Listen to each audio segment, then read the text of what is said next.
तो कई तो फर्जी हैं सब, और 3 4 में सब सही हो गए सर सब। जी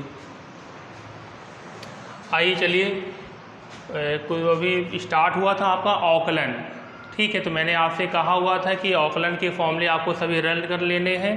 आज चलिए पहले क्या करते हैं, आपका ये इंटर नहीं, पहले हम लोग थोड़ा बेसिक समझ लेते हैं। औकलन में आपका अगर ये चीज़ बेसिक चीज़ आपकी आ गई तो फिर औकलन में थोड़ा सा और अलग से है तो वो क्वेश्चन आपको क्लियर हो जाएंगे। तो आइए बेसिक समझते हैं। जैसे सबसे पहला क्वेश्चन है आपका, ये आपका फॉर्मूला आपका, ठीक है, आपका एस की पावर एन। तो एस की पावर एन का जो औकलन होता है वो क्या होता है आपका एन एस की पावर एन -1। तो इस फॉर्मूले के बेस पे कई सारे आपके सवाल दिए हमने बताए हैं। जैसे पहले क्वेश्चन दिया आपका एस की पावर 9, इसका हमें क्या करना है आपका औकलन। देखिए औकलन करने का तरीका क्या है कि जो आपका सवाल दिया हुआ है सबसे पहले क्या करिए, उसको y के बराबर लिखिए। जो आपका क्वेश्चन है उसे सबसे पहले क्या करते हैं, आपका y के बराबर लिखते हैं, ठीक। उसके बाद एक भाषा लिखी जाती है, यस के सापेक्ष औकलन करने पर, यक्स के सापेक्ष औकलन करने पर जैसे ही आप भाषा लिखेंगे आपका, तो उसके बाद आपका ये जो y है, y क्या बन जाता है आपका dy/dx, और यहाँ पे क्या आ जाएगा आपका d/dx। अब इसका हमें क्या करना है आपका औकलन, तो इस फॉर्मूले बेस, तो पावर जो है वो आपकी नीचे आएगी और एक हाथ में क्या आपका कम हो जाता है। तो कहने का मतलब आपका s की पावर 9 का जो औकलन होगा वो क्या होगा आपका 9s की पावर 8।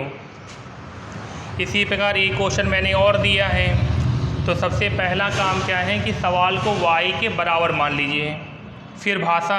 अब क्या हमने यहाँ पे इंग्लिश में लिखा शॉर्टकट में, ठीक है, ये हिंदी में लिखा हुआ था, ये इंग्लिश में।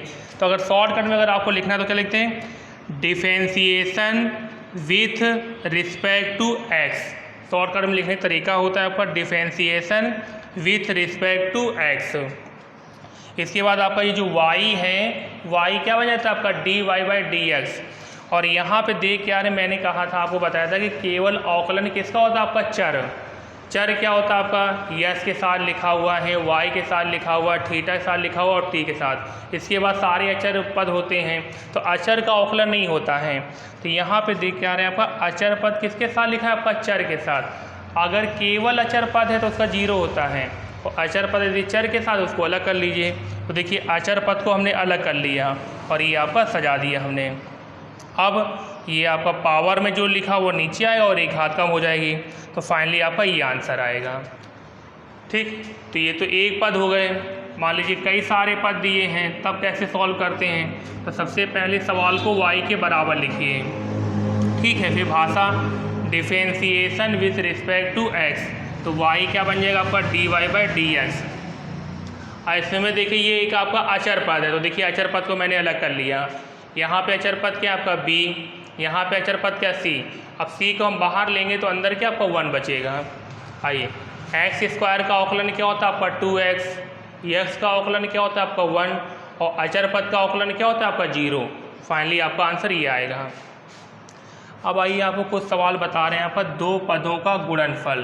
तो दो पदों गुणनफल का औकलन का फॉर्मूला होता है, क्या होता है, पहले पद को ऐसे लिखते हैं दूसरे पद का औकलन, प्लस दूसरे पद को ऐसे लिखते हैं और पहले पद का औकलन।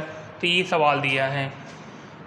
सबसे पहले क्या करेंगे, सवाल को y के बराबर मान लेंगे। फिर ये चलिए, तो पहले पद को ऐसे लिखा और दूसरे पद का औकलन, प्लस दूसरे पद को ऐसे लिखा पहले पद का औकलन। तो साइन का औकलन क्या होता है कॉस, और ई की पावर ऐसा क्या होता है ई की पावर एक्स। फिर मैंने ई की पावर एक्स क्या किया आपका कॉमन ले लिया। इसी प्रकार एक हमने आपको सवाल बताया आपका अंश बटे हर आपका डिवाइड का। तो अंश बटे हर का फॉर्मूला आपको याद होना चाहिए, क्या होता है, सबसे पहले हर को ऐसे लिखा अंश का औकलन, माइनस अंश को ऐसे लिखा आपका हर का औकलन, और बटे में क्या था आपका हर स्क्वायर। उसी के हिसाब से देखिए इसको सजाया हुआ है, ठीक है।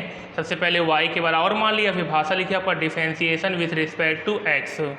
अब सबसे पहले क्या था आपका हर, तो हर को ऐसे लिखा अंश का औकलन, फिर अंश को ऐसे लिखा आपका हर का औकलन, और फिर आपका हर स्क्वायर। तो ये आपका सेम रहेगा, जिसका औकलन होता है उसका करते। तो ई की पावर एक्स औकलन क्या होता है ई की पावर एक्स। साइन का क्या होता है कॉस एक्स, फिर कॉमन ले लिया।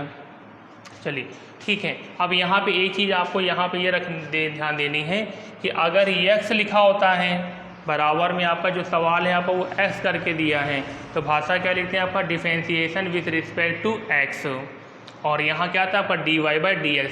मान लीजिए अगर थीटा लिखा हुआ है, जैसे मैंने एक एग्जाम्पल दिया आपका सवाल में, क्या लिखा साइन थीटा, तो चूँकि थीटा लिखा हुआ है तो भाषा आपकी बदल जाएगी, differentiation with respect to theta लिखेंगे।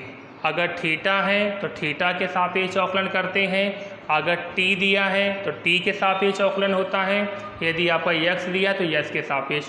तो यहाँ पे क्या दिया आपका थीटा, तो differentiation with respect to theta, और यहाँ क्या आ जाएगा आपका D Y by d theta, d Y by d x नहीं आएगा आपका D Y by d theta, और साइन का अवकलन क्या होता है आपका कॉस थीटा।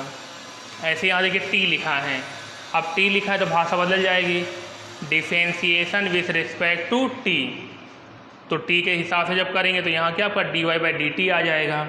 ठीक है, तो ये आपके कुछ बेसिक सवाल बताए हुए हैं, इसको आपको फेयर कॉपी में नोट कर लेना है, और अगले टर्न पे आपका अब इंटर का मेन स्टार्ट हो जाएगा। ठीक है।